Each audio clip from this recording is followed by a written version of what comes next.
ಪ್ರಾರಂಭದಲ್ಲಿ ಕಲ್ತಿದ್ದು ಹೆಣ್ಣು ಮನೆ ಕಟ್ಟಿದ್ದು, ಹೆಣ್ಣು ಆರಂಭ ಮಾಡಿದ್ದು, ಹೆಣ್ಣು ಜನಪದ ಕಟ್ಟಿದ್ದು ಎಷ್ಟು ಸಿಗುತ್ತೆ ಅಲ್ಲಿ. ಅವ್ರು ಕಲಾವಿದರಾಗಲ್ಲ. ದುಡ್ಡು ಕೂಡ ಮಡಗ್ತಾರಲ್ಲ ಕೋಟಿ ಕೋಟಿ ಗಟ್ಟಲೆ. ಹಂಗೇನೆ ನಮ್ಮ ಸಂಸ್ಕೃತಿ, ನಮ್ಮ ಕಲೆ, ನಮ್ಮ ಜಲ, ನಮ್ಮ ನೆಲವನ್ನ ಹಂಗೆ ಜೋಪಾನವಾಗಿ ಮಡಗಬೇಕು. ಇಲ್ಲ ಅಂತಂದ್ರೆ ಒಂದಲ್ಲ ಒಂದಿನ ಎಲ್ಲ ಹೊಂಟಾಗುತ್ತೆ. ಒದ್ದವನೇ ಹುಲಿಯ ಚರ್ಮ, ಪಾರ್ಥನು ಬಿಟ್ಟವನೇ ಕೆಂಜೆಡೆಗಳ, ಪಾರ್ಥನು ಬಿಟ್ಟವನೇ ಕೆಂಜೆಡೆಗಳ. ನಾಗಭೂಷಣ ಸ್ವಾಮಿ ನರನೌತರ ತಾಳಿ, ನಾಡು ಮೇಲೆ ಬಂದನಾಗ, ನಾಡು ಮೇಲೆ ಬಂದನಾಗ. ಈ ಜೋಗಪ್ಪ ನಿಮ್ ಜೋಬಲ್ಲಿ ದುಡ್ಡು ಕೇಳಬೇಕು, ಅದು ಒಂದು ಕಲೆ. ದಾನವೇ ದಾನವೇ ತಾನಾನ. ನಿಮ್ಮ ಹೆಸರು? ಮಹೇಂದ್ರ. ದಾನವೇ ದಾನವೇ ತಾನಾನ. ನೋಡಕ್ಕೆ ಮಹೇಂದ್ರಣ್ಣ ಇಂದ್ರನಂಗೆ ಕಾಣ್ತಾನೆ, ಚಂದ್ರನಾಗೆ ಹೊಳಿತಾನೆ. ಜೋಬಲ್ಲಿ 500 ರೂಪಾಯಿ, ನೋಟ ಮಡ್ಗವನೆ. ಕೊಡ್ಲ 500 ರೂಪಾಯಿನ, ಕೊಡದೆ ಬ್ಯಾಡ್ವೋ. ಇವರಿಗೆ ನೀಲ್ಗಾರರ ಕೊಟ್ಟು ಭಕ್ತಿ ದೇವರಿಗಿರ್ಲಿ, ದೇವರ ಕಳೆಯು ನಿಮಗಿರ್ಲಿ. ಹೊಗಳ್ತಾ ಇರೋದೆ ನಾವು. ದಾನದಲ್ಲಿ ಕುಬೇರ, ಭೋಗದಲ್ಲಿ ನಂಜುಂಡ, ರಣಕ್ಕೆ ಎಬ್ಬುಲಿ, ಕಾಳ್ಗಕ್ಕೆ ಸಿಂಹ, ಹಿಂಗ್ ಹೊಗಳ್ತೀವಿ ನಾವು. ಅಲ್ಲೇನೆ ಕುಂತಲೆ ಪದಗಳು ಅಲ್ಲಿ ನಿಮ್ಗೆ ಅನ್ಸುತ್ತೆ ಹಿಂಗ ಅನ್ಗುತ್ತಾಗ. ನನ್ ಸಿಂಹ ಅಂದ, ದೇವೇಂದ್ರ ಅಂದ, ನಂಜುಂಡೇಶ್ವರ ಅಂದ, ಆಗ ಜೋಬಕ್ಕೆ ಮಡಗ್ತಾ ಇರ್ತೀರಿ ದುಡ್ಡು. ಇದು ಜನಪದ. ಇನ್ನು ನೀವು ಬದುಕಿರುವಾಗ ನಿಮ್ಮನ್ನು ಹೊಗಳದ್ವಾ, ಇದೇ ಸತ್ತೋರ್ಗು ಹೊಗಳ್ತೀವಿ. ಸತ್ತು ಹೆಣ ಮನಗಿದ್ರೆ ಅಲ್ಲೂ ಹೊಗಳ್ತೀವಿ. ಮರೆಯಲಾರೆ ಮಾಣಕದರಳೆ ತ್ವರೆಯಲ್ಲಾರೆ, ನಿಧನಾವ ತಾನ ತಾನ ತನ್ನನು ತಾನ. ತೊರೆಯಲಾರೆ ಮಾದೇವಣ್ಣನ ನೀರೋಳು ಬಿಟ್ಟು ಅರಸಿದರೆ. ಮಕ್ಕಳಿಗೆ ಹೇಳಲಿಲ್ಲಮ್ಮ, ಮಕ್ಕಳಿಗೆ ಹೇಳಲಿಲ್ಲ, ನೀನು ಮಡದಿ ಮಕ್ಕಳಿಗೆ ಹೇಳನಿಲ್ಲ. ಮಡದಿ ಮಕ್ಕಳಿಗೆ ಹೇಳಲಿಲ್ಲ ಮಾದೇವಣ್ಣ, ಜಾಣನಾದರೇನೋ ಫಲವಿಲ್ಲ. ಅಟ್ಟಿ ಕಟ್ಟಿದೆ ಅರೆಗಳಿಗೆ ಮನಗನಿಲ್ಲ, ಮಾಳಿಗೆ ಕಟ್ಟಿ ಮನಗನಿಲ್ಲ. ಮಾಳಿಗೆ ಕಟ್ಟಿ ಮನಗನಿಲ್ಲ ಮಾದೇವಣ್ಣ, ನೀ ಜಾಣನಾದರೇನು ಫಲವಿಲ್ಲ. ತಾಳು ಯಮಧರ್ಮ ತಾಳು ಅರೆಗಳಿಗೆ, ನನ್ನ ಮಕ್ಕಳು ಒಂದು ಮಾತ ಹೇಳನಿಲ್ಲ. ಯಾಕೆಂದ್ರೆ ಒಬ್ಬ ಮನುಷ್ಯ ಸಾಯುವಾಗ ಯಾರಿಗೂ ಹೇಳಲ್ಲ ನಾ ಸಾಯ್ತಾ ಇದ್ದೀನಿ ಅಂತ. ಬನ್ನಿ ಅಂತ ಹತ್ರ ಕರೀಲಿ, ಇದಕ್ಕಿದ್ದಂಗೆ ಸತ್ತೋಗ್ಬಿಡ್ತಾನೆ. ಆಗ ಸಾಯುವಾಗ ಅವನ ಮನಸ್ಥಿತಿ ಸ್ಥಿತಿ ಹೆಂಗಿತ್ತು ಅಂತ ನಮ್ಮ ಜನಪದವ್ರು ಹೇಳ್ತಾರೆ. ಜನಪದವ್ರು ಹೇಳ್ತಾರೆ, ಅಯ್ಯೋ ಎಡದಲ್ಲಿ ಬಲದಲ್ಲಿ ನನ್ನ ಮಕ್ಕಳು ನಿಂತವ್ರೆ ಅಪ್ಪ ಅಂತ ಅಳ್ತಾರೆ. ಅಂದ್ಕೊಳ್ಳಿ ಅವರು ಅಯ್ಯೋ ಅಂತ ಶುರು ಮಾಡ್ತಾರೆ, ಅಪ್ಪ ಅಂತ ಹೇಳಕ್ ಶುರು ಮಾಡ್ಬಿಡ್ತಾರೆ. ನಿನ್ನ ಮುತ್ತಂತ ಮಡದಿಗೆ ಏನು ಒಂದು ಮಾತು ಹೇಳದೆ ಎಲ್ಲೇ ಹೊಂಟೋದು ಮಾದೇವಣ್ಣ, ತಾನ ತಾನ ತನ್ನನ್ನು ತಾನ. ಹಂಗೆ ಅವನ ಆತ್ಮ ಸಾಯೋ ಸಮಯದಲ್ಲಿ ಏನು ಹೇಳ್ತಿತ್ತು ಅಂತಾನು ಹೇಳ್ತೀವಿ ನಾವು. ಅದನ್ನ ಸತ್ತಾಗ ಹೆಣದ ಮುಂದೆನೂ ಹೇಳ್ತೀವಿ, ಹನ್ನೊಂದು ದಿನಕ್ಕೂ ಹೇಳ್ತೀವಿ. ಹಂಗೆ ಗೊತ್ತಾಯ್ತು. ಮತ್ತೆ ಇದೇ ರೀತಿ ಹೇಳಿದ್ರೆ ನೀವು ಶುಭ ಸಮಾರಂಭಗಳಿಗೆ ಅಂತ ಹೇಳಿದ್ರೆ ಮದುವೆ ದಿನನೇ ಹೇಳ್ತೀವಿ ಅಂತ ಹೇಳಿದ್ರೆ, ಮತ್ತೆ ಒಂದು ಹಸವಣೆ ಶಾಸ್ತ್ರ ಇದ್ರೂ ಇರ್ಬೋದು, ಇಂಥ ಶುಭಗಳಿಗೆ ಹೇಳೋದಕ್ಕೂ ಈಗ ಯಾರ್ದೋ ಒಂದು ಸಾವಾಗಿರುತ್ತೆ, 11 ದಿನಕ್ಕೆ ಹೇಳ್ತೀರಾ, ಆ ರಾಗಗಳ ಬದಲಾವಣೆ ಹೇಗಿರುತ್ತೆ? ರಾಗಗಳು ಬೇರೆ ಬೇರೆ ಇದೆ, ಬೇರೆ ಬೇರೆ ಇದೆ. ಈಗ ನೀವು ನೋಡಿ, ಇಲ್ಲಿ ಈ ರಾಗದಲ್ಲಿ ಆಡ್ತೀವಿ. ಈಗ ಈ ಸತ್ತೋದವ್ರಿಗೆ ಹೊಗಳದೆ ಬೇರೆ ಥರದಲ್ಲಿ ಹೇಳಿದೆ ನಾನು, ಆಯ್ತೆ. ಇನ್ನು ಮದುವೆಗೆ ಸೋಬಾನೆ, ಮಾದೇಶ್ವರನ ಹಾಡು, ಮಂಟೇಸ್ವಾಮಿ ಹಾಡು. ಸೋಬಾನೆಗೆ ಅಂತ ಹೆಂಗಸರು ಕಟ್ಟರದಿದೆ. ಸೋಬಾನೆ ಅಲ್ಲಿ ನೀರು ಈತಾ ಇದ್ರೆ ಇಲ್ಲಿ ಸೋಬಾನೆ ಆಡ್ತಾರೆ. ಈ ಇತ್ತೀಚಿನ ದಿನಗಳಲ್ಲಿ ಸಾಮಾನ್ಯವಾಗಿ ಮದುವೆಗಳಲ್ಲೆಲ್ಲೂ ನಮ್ಗಂತ ನೋಡಕ್ ಸಿಕ್ಕಿಲ್ಲ. ಹಳ್ಳಿ ಕಡೆ ಹೋದ್ರೆ ಮೇ ಬಿ ಸಿಗ್ಬೋದು ಅನ್ಸುತ್ತೆ. ಹಳ್ಳಿ ಕಡೆ ಇವತ್ತು ಇಲ್ಲ, ಹಳ್ಳಿಲೂ ಇಲ್ಲ. ಈಗ ಹಳ್ಳಿಲೂ ಇಲ್ಲ. ಸೋಬಾನೆ ಪದಗಳಿಗಂತಾನೆ ಹೆಂಗ್ ಹೆಣ್ಮಕ್ಳುಗಳು ಇರ್ತಾ ಇದ್ರು ಆವತ್ತಿನ ಕಾಲದಲ್ಲಿ. ಅದು ಏನಂತ ಅಂದ್ರೆ ಅದೊಂದು ಪರಂಪರೆ. ಯಾಕೆಂದ್ರೆ ಒಂದು ಊರಲ್ಲಿ ಒಂದು ಗುಂಪು, ಆ ಗುಂಪಿನವ್ರು ಮದುವೆ ಆಗುವಾಗ ಆ ಗುಂಪಿನಲ್ಲಿ ಒಂದು 4-5 ಜನ ಹೆಂಗಸರು ಅಕ್ಕಿ ಮನೆಗೆ ಬಂದ್ರೆ ಅಕ್ಕಿ ಮನೆಯ ಶಾಸ್ತ್ರ, ಅಷ್ಟಮಣೆ ಶಾಸ್ತ್ರ, ನೀರುಯ ಶಾಸ್ತ್ರ, ಹೆಣ್ಣ ಹಸಿಮಣೆ ಕರ್ಕಬರೋ ಶಾಸ್ತ್ರ, ಅದು ತಾಲಿ ಕಟ್ಟೋ ಶಾಸ್ತ್ರ. ಅದಾದ್ಮೇಲೆ ಚೆಂಡಾಟ ಆಡೋದು. ಹಿಂಗೆ ಇವೆಲ್ಲ ಆಡಿಸಿ ಆ ಗಂಡು ಹೆಣ್ಣು ಯಾವುದೋ ಊರಿನ ಗಂಡು ಯಾವುದೋ ಊರಿನ ಹೆಣ್ಣು ಒಬ್ರಿಗೊಬ್ರು ಪರಿಚಯ ಇಲ್ವಲ್ಲ, ಅವ್ರ ಮನಸ್ಸಿನಲ್ಲಿರೋ ಭಯ ತೆಗೆದಾಕ್ಬೇಕಲ್ಲ, ಅದಕ್ಕೆ ಓಕ್ಲಿ ಆಡಿಸ್ತಿದ್ರು. ಸೋಬಾನೆ ಹೇಳ್ಕೊಂಡು ಓಕ್ಲಿ ಇವರು ಹುಡುಗ ಹುಡುಗಿ ನೀರು ಎರಚಾಡಿದ್ರೆ ಆ ಭಯ ಹೋಗುತ್ತೆ. ಏನು ಮನಸ್ಸು ತುಂಬ ಹತ್ರ ಆಗುತ್ತೆ. ಆಮೇಲೆ ಕಾಲಲ್ಲಿ ರೂಪಾಯಿ ಮೆಟ್ಕೋತಾನೆ ಗಂಡಸು. ಆಗ ಹೆಣ್ಣು ನೀರು ತಕ್ಕೊಬಂದು ಪಾದ ಪೂಜೆ ಮಾಡಿ ಆ ₹1 ಕಿತ್ಕೋಬೇಕು ಹೆಬ್ಬೆರಳಿಂದ. ಅದೇ ಒಂದು ಸಂತೋಷ. ಏನು ಬಿಡಲ್ಲ, ಹುಡುಗರು ಕೂಕತ್ರೆ ಬಿಡಬೇಡ ಅಂತಾರೆ. ಆ ಹುಡುಗಿ ಕಡೆ ಕಿತ್ತು ಕೀಳು ಅಂತಾರೆ. ಇವೆಲ್ಲ ಆ ಹೆಣ್ಣು ಗಂಡನ್ನ ಒಂದು ಮಾಡಕ್ಕೆ, ಭಯ ಇದೆಯಲ್ಲ ಭಯ ಹೋಗಿಸಿ ಒಂದು ಮಾಡಕ್ಕೆ. ಇವತ್ತೆಲ್ಲ ಒಂದ್ ಕಡೆ ಆ ಸಂಪ್ರದಾಯ ಎಲ್ಲ ಮುಗ್ದೋಗೈತೆ ಅಂತ ಅನ್ಸಲ್ವಾ ನಿಮ್ಗೆ? ಕೆಲವು ಕಡೆ ಇದೆ, ಕೆಲವು ಕಡೆ ಸಂಪೂರ್ಣ ಇಲ್ಲ. ಸಂಪೂರ್ಣ ಇಲ್ಲ.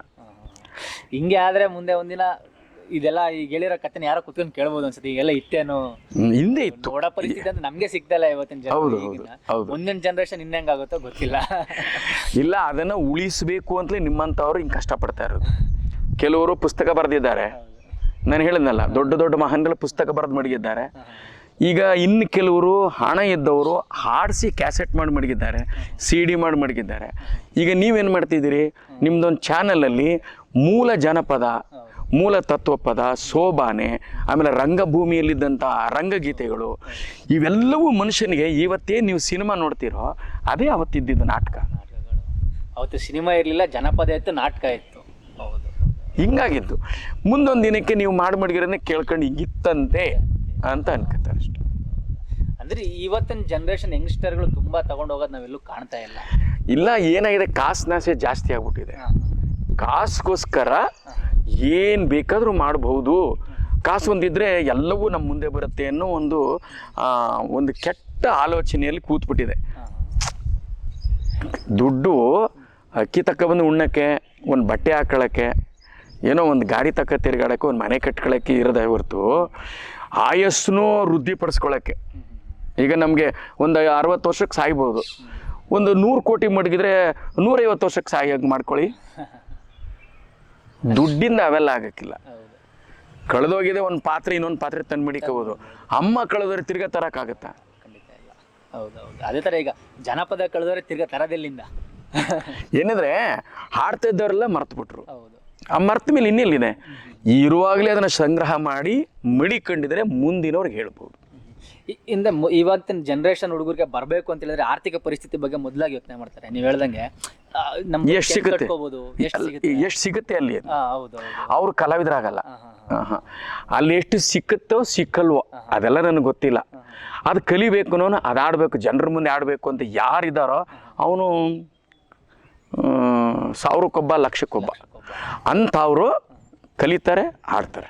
ಇವತ್ತಿನ ಆರ್ಥಿಕ ಪರಿಸ್ಥಿತಿ ಕಲಾವಿದರಿಗೆ ಹೆಂಗಿದೆ?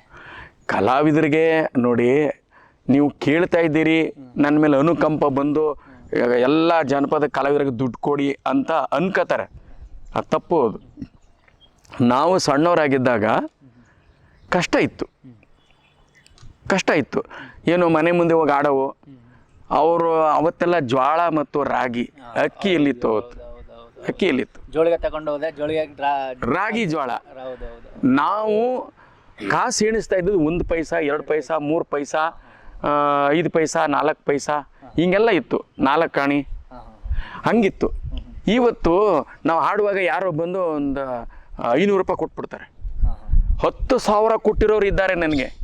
10,000 ರೂಪಾಯಿ ಕತೆ ಆಡುವಾಗ ಬಂದು ಕಾಣಿಕೆ ಕೊಟ್ಟರೋರು ಇದ್ದಾರೆ, 1,000 ಕೊಟ್ಟರೋರು ಇದ್ದಾರೆ. ಅದೇ ನಾವು ಅವತ್ತಾಡುವಾಗ 2 ಪೈಸಾ ಕೊಟ್ಟಿರೋರು ಇದ್ದಾರೆ. ಅದನ್ನು ತಟ್ಟೆ ಕಾಸು ಅಂತಿದ್ದೋ ನಾವು. ಕತೆ ಎಲ್ಲ ಮಾಡಾದ್ಮೇಲೆ ತಟ್ಟೆ ಕಳಿಸಿದ್ದೋ ಮಂಗಳಾರತಿಗೆ. ಅಲ್ಲೆಲ್ಲ ಮಂಗಳಾರತಿ ತಕೊಂಡು ಕಾಸು ಹಾಕ್ರೆ ಆ ದುಡ್ಡು ಒಂದಿಷ್ಟು ಚಿಲ್ಲರೆ, ಅದನ್ನ ಎಣ್ಸೋಕ್ಕೆ ಅಷ್ಟೊಂದು ಟೈಮ್ ಹಿಡಿತದೆ. ಎಲ್ಲ ಬಳಸಿದ್ರು ಒಂದು 10 ರೂಪಾಯಿ ಇರ್ತಿರ್ಲಿಲ್ಲ. ಅವತ್ತಿನ ಪರಿಸ್ಥಿತಿನೂ ಕೂಡ ಹಂಗೆ ಇತ್ತು. ಅಲ್ಲ, ಕಡಿಮೆ ದುಡ್ಡಿದ್ರು ಪದಾರ್ಥಗಳು ಕಡಿಮೆಗೆ ಸಿಗ್ತಿತ್ತು. ಇವತ್ತು ಜಾಸ್ತಿ ಸಂಪಾದಿಸ್ತಾ ಇದ್ದೀವಿ, ಜಾಸ್ತಿ ದುಡ್ಡು ಕೊಡಬೇಕು ಅಷ್ಟೇ. ಅದು ನಿಜಾನೇ. ಮತ್ತೆ ಇವಾಗ ಇನ್ನೊಂದು ಸ್ವಲ್ಪ ರಾಗಗಳ ಬಗ್ಗೆ ಮಾತಾಡಬೇಕು ಅಂತ ಹೇಳಿದ್ರೆ ಒಂದ್ 2-3 ರಾಗನ ಎಕ್ಸಾಂಪಲ್ ಕೊಟ್ಬಿಟ್ಟು ಹೇಳ್ಬೋದಾ? ಖಂಡಿತ. ಈಗ ನಾನು ಆಗ್ಲಿ ಸಿದ್ದಪ್ಪಾಜಿದ್ ಹೇಳಿದೆ, ಅದರಲ್ಲಿ ಸುಮಾರು ರಾಗಗಳಿದೆ. ಒಂದೇ ರಾಗದಲ್ಲಿ ಆಡಲ್ಲ. ನಿನ್ನ ನಂಬಿದವರ ಮನೆಯ ಒಳಗೆ ತುಂಬಿ ತುಳುಕಾಡಿ ಬಪ್ಪ ಸಿದ್ದಯ್ಯ ಸ್ವಾಮಿ ಬನ್ನಿ, ಮಂಟೇದ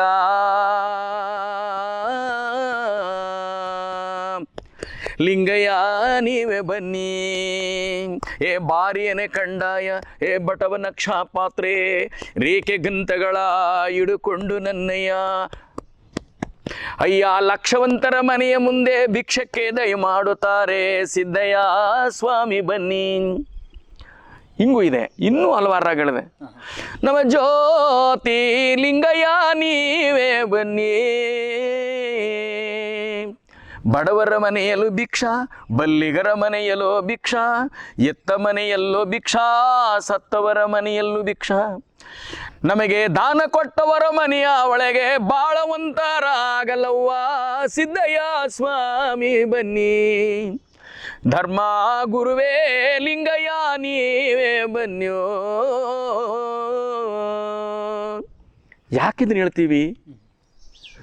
ಬಡವ್ರ ಮನೇಲೂ ಬೇಕು, ಶ್ರೀಮಂತರ ಮನೇಲೂ ಬೇಕು. ದಾನ ಆನಂದ ಮಾಡಿ, ಒಳ್ಳೇದಾಗುತ್ತೆ. ಯಾರಿಗೆ ಆಗಲಿ ಒಬ್ಬರಿಗೆ ದಾನ ಮಾಡಬೇಕು. ಹೌದು. ಅದರಿಂದ ನಾವು ನೀಲಗಾರರು ಕಟ್ಕೊಂಡಿರೋ ಪದಗಳಿವೆಲ್ಲ. ನಂಬಿದವರ ಮನೆಯಲ್ಲಿ ತುಂಬಿ ತುಳ್ಕಾಡ್ತಾನೆ ಕಣವ, ಒಳ್ಳೇದಾಗ್ಲಿ ಕಣವ, ಯೋ ಹೋಗಯ್ಯ ಕೆಲಸ ಮಾಡ್ತಾವೆ ಹೋಗೋ ಮುಂದಕ್ಕೆ ಅಂದರೆ ಆಯ್ತು ಕಣವ ಬರ್ತೀವಿ ಅಂದ್ಬಿಟ್ಟು ಹೋಯ್ತು. ಬೇಜಾರು ಮಾಡ್ಕೊಳಂಗಿಲ್ಲ, ಬರ್ತೀವಿ ಕಣವ ಹಂಗೂ ಮಾತಾಡಿಸ್ತಾರೆ. ಅವ್ವ ಬುದ್ಧಿಯವ್ರು ಎಲ್ಲೋದ್ರು ಯಜಮಾನ್ರು, ಊರಿಗೋಗೋನೆ ಕಣಯ್ಯ, ಐಕ್ಳಲ್ಲ ಮನ್ಗವ್ರೆ, ಆಯ್ತು ಕಣವ ಬರ್ತೀವಿ. ಇಷ್ಟು ಬಾಂಧವ್ಯ. ಕೊಡ್ನಿಲ್ಲ ಅಂತ ಬೈಕೊಂಡು ಹೋಗಲ್ಲ, ಹಂಗೆ ಹೋಗಂಗಿಲ್ಲ. ಎಲ್ಲ ಇವತ್ತಿನ ಜನ್ರೇಷನ್ಗೆ ಇದೇ ಒಂದು ಅಡ್ಡಿ ಆಗಿರ್ಬೋದು ಅಂತ ಅನ್ಸುತ್ತೆ ಈ ಒಂದು ವೃತ್ತಿಗೆ ಬರೋದಕ್ಕೆ. ಇಲ್ಲ, ಏನಾಗುತ್ತೆ ಅಂದರೆ ಈಗ ದುಡ್ಡು ಮಸ್ತಾಗಿ ಸಿಗ್ತಾ ಇದೆ. ಹೌದು, ಸಂಪಾದನೆ ಮಾಡೋಕ್ಕೆ ವಿಧ ವಿಧವಾದ ರೀತಿಗಳಿದೆ. ಅದರಿಂದ ಈ ಜನಪದಕ್ಕೆ ಬರೋರು ಕಡಿಮೆ ಆಗ್ಬಿಟ್ಟಿದ್ದಾರೆ, ಬರೋರು ಕಡಿಮೆ ಆಗಿದ್ದಾರೆ. ಅದು ಹಿಂಗೆ ನಡ್ಕೊಂಡು ಹೋದ್ರೆ ಮುಂದಿನ ಭವಿಷ್ಯ ಏನು ಜನಪದದ್ದು? ಹಾಗಾದ್ರೆ ಈಗ ಇವರು ದುಡ್ಡು ಕೂಡ್ ಮಡಗ್ತಾರಲ್ಲ ಕೋಟಿ ಕೋಟಿ ಗಟ್ಟಲೆ, ಹಂಗೇನೆ ನಮ್ಮ ಸಂಸ್ಕೃತಿ, ನಮ್ಮ ಕಲೆ, ನಮ್ಮ ಜಲ, ನಮ್ಮ ನೆಲವನ್ನು ಹಂಗೆ ಜೋಪಾನವಾಗಿ ಮಡಗಬೇಕು. ಇಲ್ಲ ಅಂತಂದರೆ ಒಂದಲ್ಲ ಒಂದಿನ ಎಲ್ಲ ಹೊಂಟಾಗುತ್ತೆ. ಮಕ್ಳಿಗೆ ದುಡ್ಡು ಮಡಗದಂಗೆ ಇದನ್ನು ಜೋಪಾನ ಮಾಡಬೇಕು. ಈಗ ನಿಮ್ಮ ಕೈ ನಡೀತಾ ಇದೆ, ಕರೆದು ಒಂದು ಕಾರ್ಯಕ್ರಮ ಕೊಡಿ, ಒಂದು ಕಾರ್ಯಕ್ರಮ ಕೊಡಿ, ಅಲ್ಲಿ ಕಲಾವಿದ ಬದುಕ್ತಾನೆ, ಕಲೆ ಉಳಿತದೆ.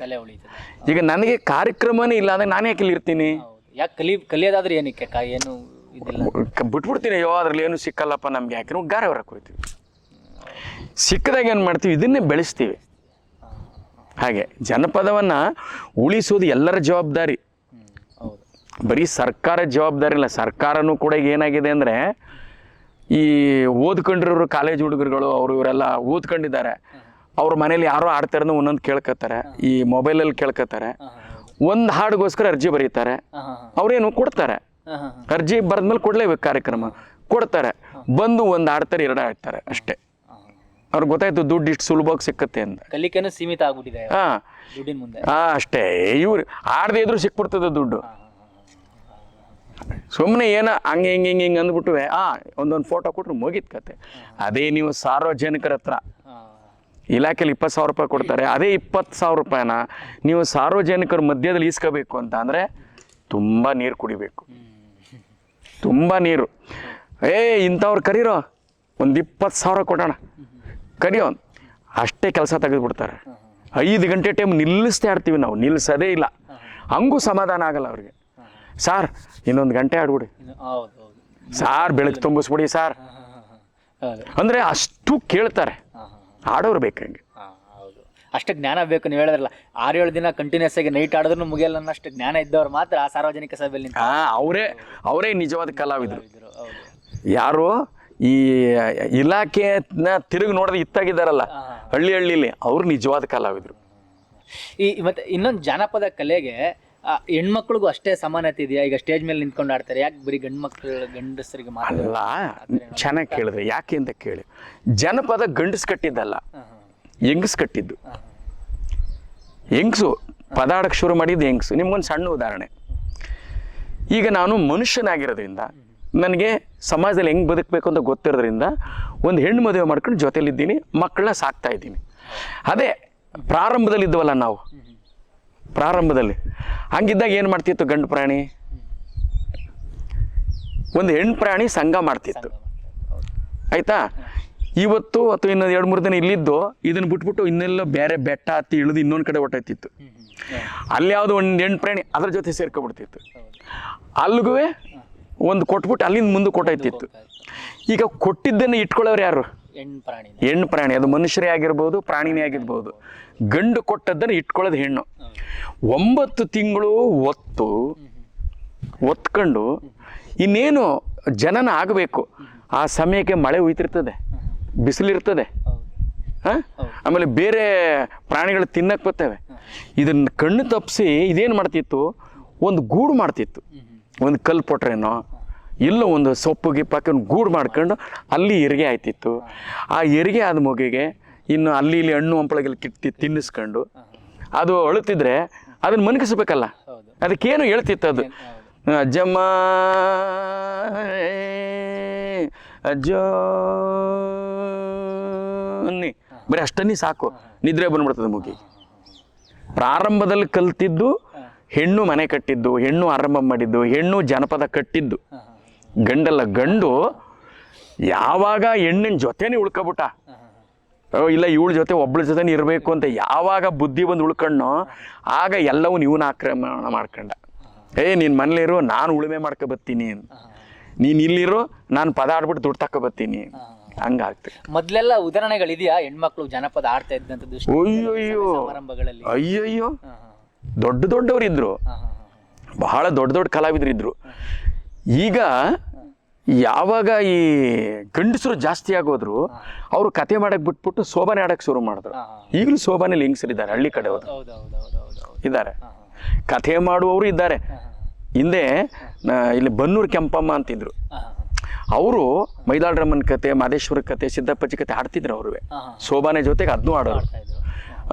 ಇಂದ್ವಾಡಿ ರಾಜಮ್ಮ ಅಂತಿದ್ರು, ಅವರು ಆಡ್ತಿದ್ರು. ತುಂಬ ಜನ ಆಡ್ತಿದ್ರು. ಕಥೆನೇ, ಸುಮ್ಮನೆ ಸೋಬಾನೆ ಅಲ್ಲ, ಕಥೆನೇ ಆಡ್ತಿದ್ರು. ಹೌದು. ಮತ್ತೆ ಇನ್ನೇನಾದ್ರೂ ಜನಪದದಲ್ಲಿ ಇವತ್ತಿನ ಯುವಕರಿಗೆ ಏನಾದ್ರೂ ಮನವರಿಕೆ ಮಾಡಬೇಕು ಅಂತ ಹೇಳಿದ್ರೆ, ಒಂದು ಧೈರ್ಯ ತುಂಬೋದು, ಈ ಕಥೆಯಲ್ಲಿ ಜೀವನ ಇದೆ ಬನ್ನಿ ಅಂತ ಹೇಳಬೇಕು ಅಂತ ಹೇಳಿದ್ರೆ ಏನ್ ಹೇಳ್ತೀರಾ? ಜೀವನ ಇದೆ ಅಂತ ಅನ್ಕೋಬಾರದು. ಯಾಕೆಂತಂದ್ರೆ ಕಲೆನೇ ಬೇರೆ ಅದು. ಈಗ ನಾವು ಅದನ್ನೇ ರೂಢಿ ಮಾಡ್ಕೊಂಡು ನಿಂತ್ಕೊಬಿಟ್ಟಿದ್ದೀವಿ. ನಿಮ್ಮಲ್ಲೂ ಕಲೆ ಇದೆ, ನೀವು ಆಟ ಆಡ್ತೀರಿ ಅಲ್ವೇ, ಆಮೇಲೆ ನೀವು ಭಾಷಣ ಮಾಡ್ತೀರಿ ಚೆನ್ನಾಗಿ, ನೀವು ಡ್ಯಾನ್ಸ್ ಮಾಡ್ತೀರಿ, ನೀವು ಹಾಡು ಬರೀತೀರಿ, ಮ್ಯೂಸಿಕ್ ಮಾಡ್ತೀರಿ, ಇವೆಲ್ಲವೂ ಕಲೆನೇ. ಆಡೋದು ಒಂದೇ ಅಲ್ಲ, ಎಲ್ಲವೂ ಕಲೆನೇ. ಅದರಿಂದ ಎಲ್ಲರೂ ಕಲಾವಿದರೆ ಇಲ್ಲಿ. ಇವನ್ ಕಲಾವಿದ ಅಲ್ಲ, ಈಗ ನೀವು ಕ್ಯಾಮ್ರಾ ವರ್ಕ್ ಮಾಡ್ತಾವ್ರಲ್ಲ ಅವರು, ಅದು ಕಲೆನೇ, ಅದು ಕಲೆನೇ, ಎಲ್ಲವೂ ಕಲೆ. ಈ ಭೂಮಿನೇ ಒಂದು ರಂಗಮಂದಿರ, ನಾವೆಲ್ಲ ಪಾತ್ರಧಾರಿಗಳು. ಇದನ್ನ ನಿರ್ದೇಶಕ ಭಗವಂತ. ಈ ಭೂಮಿಯೇ ಒಂದು ನಾಟಕ ರಂಗ. ಒಬ್ಬೊಬ್ರು ನಂತರ ಪಾತ್ರ ಮಾಡ್ತಿದ್ವಿ ನೋಡಿ, ಒಬ್ಬರು ನಂತರ ಪಾತ್ರ ಮಾಡ್ತಿದ್ದೀವಿ ಇಲ್ಲಿ. ನಿಮ್ದೊಂದು ಪಾತ್ರ, ನಂದೊಂದು ಪಾತ್ರ, ಇನ್ನೊಬ್ರದೊಂದು ಪಾತ್ರ. ಹಾಗೆ ಇದಕ್ಕೆಲ್ಲ ಸೂತ್ರಧಾರ ಭಗವಂತ. ಸರ್ಕಾರಗಳಿಂದ ಒಳ್ಳೆ ರೀತಿಯ ಕಾರ್ಯಕ್ರಮಗಳಿರ್ಬೋದು, ಇದನ್ನ ಉಳಿಸ್ಲಿಕ್ಕೆ ನಡೀತಾ ಇದೆ, ಪ್ರಯತ್ನ ನಡೀತಾ ಇದೆ ಸರ್ಕಾರಗಳಿಂದ. ಸರ್ಕಾರ ಪ್ರಯತ್ನ ಮಾಡ್ತಾ ಇದೆ. ನಾನು ಅಕಾಡೆಮಿ, ಕರ್ನಾಟಕ ಜಾನಪದ ಅಕಾಡೆಮಿಯ ಮೈಸೂರು ಜಿಲ್ಲೆಯ ನಾನು ಸದಸ್ಯ. ಐತೆ, ಕೆಲಸ ಮಾಡ್ತಾ ಇದ್ದಾರೆ. ಅದು ಈಗ ಕೆಲಸವನ್ನ ಮಾಡ್ತಾರನ್ನ ಪಡ್ಕೊಳ್ಳೋರು ಇದ್ದಾರಲ್ಲ, ಅವರು ಸರಿಯಾಗಿರೋರು ಸಿಕ್ಕಿಲ್ಲ. ಹಿಂದೆ ಇತ್ತಲ್ಲ, ಯಾವ ಕಾಸನ್ನ ಆಸೆ ಪಡದೆ ಕಲೆಯನ್ನು ಉಳಿಸಿ ಬೆಳೆಸ್ತಾ ಇದ್ರು. ಇವತ್ತು ದುಡ್ಡಿದೆಯಾ, ದುಡ್ಡು ಕೊಡ್ತೀಯಾ, ಬರ್ತೀನಿ, ಇಲ್ಲ ಬರಲ್ಲ, ಹೋಗು. ಅವರು ಹೆಂಗೆ ಅಂದರೆ 2 ಕಲ್ತ್ಕೊಂಡಿದ್ದಾರೆ, ಆ 2 ಆಡೋದು. ಏನೋ ಇವತ್ತು 2 ಆಡ್ತಿದ್ದಾರೆ, ಮುಂದಕ್ಕೆ 4 ಆಡ್ತಾರೆ ಅಂದರೆ ನೀವು 10 ವರ್ಷ ಬಿಟ್ಟು ನೋಡಿ ಅದೇ 2ರಲ್ಲೇ ಅವ್ರು ಕಾಲ ಕಳೀತಿರ್ತಾರೆ. ಕಾರಣ ಏನು ಗೊತ್ತೇ, ಇಲಾಖೆಯಲ್ಲಿ ಕೊಡ್ತಾನೆ ಇರ್ತಾರೆ ಕಾರ್ಯಕ್ರಮನ. ಆ 2 ಆಡೋರು 1 ವರ್ಷ, 2 ವರ್ಷ, 3 ವರ್ಷ, ಕನಿಷ್ಠ 5 ವರ್ಷದೊಳಗೆ ಅಂತಾರಾಷ್ಟ್ರೀಯ ಕಲಾವಿದರಾಗ್ಬಿಡ್ತಾರೆ. ಕಾರಣ ಇಷ್ಟೇ, ಅವ್ರಿಗೆ ಓದು ಬರಹ ಗೊತ್ತು, ಪೇಪರಲ್ಲಿ ಏನು ಬಂದಿದೆ ಇವತ್ತು ಅಂತ ಗೊತ್ತು. ಅಲ್ಲೋಗಿ ಅಧಿಕಾರಿಗಳು ಕೇಳ್ತಾರೆ, ಹಿಂಗಾಗಿದೆ, ನಮಗೆ ಇಷ್ಟು ದುಡ್ಡು ಕೊಡಿ, ನಮ್ಮ ಅಮೇರಿಕ ಕಳಿಸಿ, ನಮ್ಗೆ ಅಲ್ಲಿಗೆ ಕಳಿಸಿ, ಇಲ್ಲಿಗೆ ಕಳಿಸಿ ಅಂತ ಕೇಳ್ತಾರೆ. ಅವ್ರು ಏನು ಮಾಡ್ತಾರೆ, ಅದು ಇರೋದೇ ಕಳಿಸ್ಕೊಡ್ತಾರೆ. ಅಲ್ಲೋಗಿ ಒಂದೆರಡು ಆಡ್ಬಿಡ್ತಾರೆ. ಅಲ್ಲಿಂದ ಬಂದು ಮನೆ ಮುಂದೆ ದೊಡ್ಡ ಬೋರ್ಡ್ ಆಗುತ್ತೆ, ಅಂತಾರಾಷ್ಟ್ರೀಯ ಕಲಾವಿದ. ಅಲ್ಲಪ್ಪ, ಇಲ್ಲಿ ಹುಟ್ಟಿ ಇಲ್ಲಿ ಕಲಿತು ನಮ್ಮ ಅಕ್ಕಪಕ್ಕದವ್ರಿಗೆ ಕೊಡದೇ ಇದ್ಮೇಲೆ, ನೀವು ಸಂತೋಷ ಪಡಿಸ್ತಾ ಇದ್ಮೇಲೆ ಹಾಡಿ, ಇನ್ನು ಅಂತಾರಾಷ್ಟ್ರದಲ್ಲಿ ಯಾಕೆ ಆಡ್ರಿ ಅವ್ರನ್ನ ಖುಷಿ ಪಡಿಸ್ತೀರಿ? ಹಾಂ, ನಾನು ಹಂಗೆ ಹೇಳೋದು. ಇಲ್ಲಿ ಕಲೆ ಉಳಿಬೇಕು ಅಂದರೆ ಇಲ್ಲಿ ಈ ಪಕ್ಕದವ್ರಿಗೆ ಆಡ್ರಿ, ಅಕ್ಕಪಕ್ಕದವ್ರು ನಿಮ್ಮನ್ನು ಕರಿಬೇಕು. ನೀವು ಬೋರ್ಡ್ ಹಾಕೊಂಡಿರ್ತೀರಿ, ನೀವು ಕಲಾಮಂದಿರಕ್ಕೆ ಮಾತ್ರ ಗೊತ್ತೇ ಹೊರತು ಊರ್ ಜನರಿಗೆ ಗೊತ್ತಿಲ್ಲ ನೀವು ಯಾರು ಅಂತ. ಹೌದು ಹೌದು ಹೌದು ಅದೇ ಹಳ್ಳಿಲಿ 10-20 ರಾತ್ರಿ ಆಡೋರು ಇಲಾಖೆ ತಕ್ಕ ಹೋಗಲ್ಲ, ಅವ್ರು ಕೇಳೋದು ಗೊತ್ತಿಲ್ಲ. ಹಾ, ಹಾ. ಪಾಪ ಅವ್ರಿಗೆ ಏನ್ ಸರ್ಕಾರದಿಂದ ಬಂದ ಸವಲತ್ತುಗಳ ಬಗ್ಗೆ ಗೊತ್ತಿರಲ್ಲ, ಗೊತ್ತೇ ಇಲ್ಲ. ಅವ್ರದ್ದು ಕರ್ಮ ಅಷ್ಟೇನೆ, ಹೋಗ್ಬೇಕು ಹಳ್ಳಿಗಳಲ್ಲಿ ಹಾ ಜನಪದನ ಹೇಳ್ಬೇಕು, ಮುಂದೆ ಹೋಗ್ತಾ ಇರ್ಬೇಕು ಅನ್ನೋ ರೀತಿಯಿಂದ. ಹಿಂಗೆ ಇಲ್ಲಿ ಏನಪ್ಪ ಅಂತಂದ್ರೆ ಇದಾರೆ, ಮಸ್ತಾಗಿದ್ದಾರೆ. ಅಯ್ಯೋ ತುಂಬಾ ಜನ ಉಟ್ಕೊಂಡಿದ್ದಾರೆ. ಏನಂದ್ರೆ 100ಕ್ಕೆ ಒಬ್ಬನೂ ಸಿಕ್ಕಲ್ಲ, ಹಾ, ಹಾ. 1000ಕ್ಕೆ ಒಬ್ಬ ಸಿಕ್ಬೋದು. ಸುಮಾರಾಗಿ ಆಡಿ ಇಲ್ಲ ಇವನು ಆಯ್ತಾನೆ ಮುಂದಕ್ಕೆ ಅನ್ನೋನು ಯಾರೋ ಒಬ್ಬ ಸಿಗ್ತಾನೆ. ಇನ್ನೆಲ್ಲ ಬರೀ ಹಿಂಗೇನೆ. ಬೇರೆ ಏನಾದ್ರು ಜನಪದ ಸಾಹಿತ್ಯ ನಮ್ಗೆ ಪ್ರಪಂಚಕ್ಕೆ ಗೊತ್ತಿಲ್ದಿರೋ ಜನಪದ ಏನಾದ್ರು ನಿಮ್ಮ ನೀಲ್ಗಾರದ್ದು ಪ್ರಪಂಚಕ್ಕೆ ಗೊತ್ತಿಲ್ದಿರೋದು ಏನಾದ್ರು ಹೇಳ್ಬೇಕು ಅಂತ ಹೇಳಿ? ಇಲ್ಲ, ಪ್ರಪಂಚಕ್ಕೆ ಗೊತ್ತಿರೋದನ್ನೇ ಕಟ್ಟಿರೋದು ನಮ್ಮವರು. ಅದನ್ನೇ ಅದ್ರಲ್ಲಿ ಈಗ ನೋಡಿ, ಈಗ ಚುಂಚನಗಿರಿ ಭೈರಪ್ಪ ಅಂತಂದ್ರೆ ಅದ್ರದ್ದು ಒಂದು ಕತೆ ಮಾಡ್ಕೊಂಡವ್ರ. ಆ ಒಕ್ಲವ್ರು ಅದನ್ನೇ ಕೇಳೋದು. ಒಂದನೆಯ ಮಾಡಿ ಪೇಳ್ವೆ ಪಾಂಡವರ ನಂದನದ ಚರಿತ್ರೆಯ, ಆ ಪಾಂಡವರ ನಂದನದ ಚರಿತ್ರೆಯ. ಚಂದ್ರವಂಶರ ದೊರಸು ಪಾಂಡುರಾಜನಿಗೆ ಒಂದಿಗುಟ್ಟಿದವರ ಇವರು. ಮುಂದೆ ಹುಟ್ಟಿದನು ಧರ್ಮ, ಆತನ ಹಿಂದೆ ಹುಟ್ಟಿದನು ಭೀಮ, ಆತನ ಹಿಂದೆ ಹುಟ್ಟಿದನು ಭೀಮ. ಅವಳಿ ಜವಳಿ ಮಕ್ಕ ನಕುಲ ಸಾದೇವರು, 4ವರೆಗೆ ನಡುಕಲವ 4 ಬಾಣದ ಒಡಿಯ ಧೀರನಿಗೆ ಧೀರನು ಧೀರ ಕಲಿ ಪಾರ್ಥನು, ಪಾರ್ಥನು ಫಲ್ಗುಣ ಅರ್ಜುನ ರಾಯನು. 5 ಮಕ್ಕಳಂತೆ 5 ಮಕ್ಕಳಂತೆ. ಅದು ಪಾಂಡವರ 5 ಜನನ್ನ ರಾಗದಲ್ಲಿ ಎಷ್ಟು ಸುಂದರವಾಗಿ ವರ್ಣಿಸಿದ್ದಾರೆ ಅಂತ ಹೇಳಿದ್ರೆ ನೋಡಿ, ಈ ತರ ಬಹುಶಃ ಜನಪದಲ್ಲಿ ಬಿಟ್ರೆ ಬೇರೆ ಕಡೆ ಸಿಗೋದಿಲ್ಲ. ಇದನ್ನ ಯಾರಾದ್ರೂ ಬರೆದ್ರೆ ನಂದು ಅಂತ ಅದ್ರ ಮೇಲೆ ಕೆಳಗಡೆ ಹೆಸರು ಬರೆದಿರ್ತಾನೆ, ಇನ್ಯಾರು ಆಡಂಗಿಲ್ಲ. ಅದನ್ನ ಆಡ್ಬಹುದು, ಚೇಂಜ್ ಮಾಡಂಗಿಲ್ಲ. ಕಾಪಿರೈಟ್ ಇವಾಗೆಲ್ಲ ಬಂದಿದೆಲ್ಲ, ಕಾಪಿರೈಟ್ ಕೊಡ್ಬೇಕು. ಅದೇ ನಮ್ ಜನಪದ ನಾನು ಹಿಂಗೆ ಹೇಳಿದೆ ಅಲ್ವೇ, ಇನ್ನೊಬ್ಬ ಅದೇ ರಾಗದಲ್ಲಿ ಅಥವಾ ಬೇರೆ ರಾಗದಲ್ಲಿ ಅಲ್ಲಿ ಮುಂದಕ್ಕೆ ಹೋಯ್ತಾನೆ. ಅಂದ್ರೆ ನಮ್ಮ ಜನಪದದಲ್ಲಿ ಕವಿ ಆಗಕ್ಕೆ ಅವಕಾಶ ಇದೆ. ನೀವು ಬರೀಬಹುದು, ಬರೆಯಕ್ ಬರಲ್ಲ, ಜೋಡಿಸ್ಕೊಂಡು ಹೇಳ್ಬಹುದು. ನಿಮ್ಮ ಹೃದಯದಲ್ಲಿ ಕಲೆಯ ಇದಿದೆ, ಸಾಮ್ರಾಜ್ಯ ಇದೆ.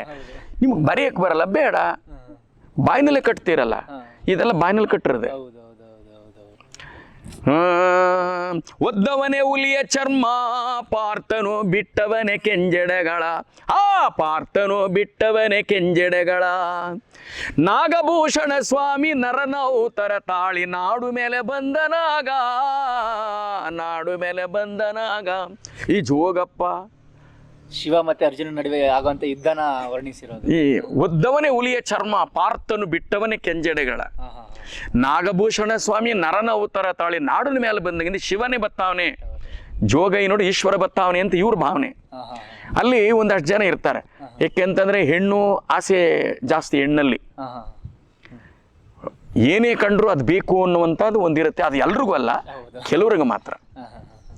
ಹೀಗೆ ಅರ್ಜುನ ಹೋಗುವಾಗ ಊರಿನ ಜನ ನೋಡ್ಬಿಟ್ಟು ಅಂತಾರೆ, ಅಕ್ಕಯ್ಯ ನೋಡು ಬಾರೆ ಈ ಚೆಲ್ವನ ಚಿಕ್ಕವಳೆ ನೋಡು ಬಾರೆ, ಈ ಚೆಲ್ವನ ಚಿಕ್ಕವಳೆ ನೋಡು ಬಾರೆ. ಚಿಕ್ಕನ್ನ ಮೊದಲಿಂದ ಕಾಣದೀತನ ರೂಪ, ಚಿತ್ರದಲ್ಲೂ ನೋಡನಿಲ್ಲ, ಚಿತ್ರದಲ್ಲೂ ನೋಡನಿಲ್ಲ. ಎಷ್ಟು ಚೆನ್ನಾಗವನವನು. ನಮ್ಮ ಮನೆಗೆ ಬಂದರೆ ಜೋಗೈಗೆ ಹಾಲುವನ್ನವನಿಕ್ಕುವೆ, ಜೋಗೈಗೆ ಹಾಲುವನ್ನವನಿಕ್ಕುವೆ. ಹಾಲುವನ್ನವನುಂಡು ಮೇಗಳಿಳ್ಯವ ಸಲಸಿ, ಜೋಗೈನು ನಾನುವೆ ಸಮನಾಗಿ ಮನಗಬಹುದು, ಕಂದನ ಪಡೆಯಬಹುದು. ಜೋಗೈನೋಲಿಕೆ ಕಂದನ ಪಡೆಯಬಹುದು. ಹೆಣ್ಮಕ್ಳ ಆಸೆ ಆ ಥರ. ಇವನು ಸನ್ಯಾಸಿ ಆಗೊಂಟೈತವನಲ್ಲ, ಅನ್ಯಾಯಕಾರಿ ಬ್ರಹ್ಮ ಇವನ್ನ ಸನ್ಯಾಸಿ ಮಾಡ್ಬಿಟ್ನಲ್ಲ.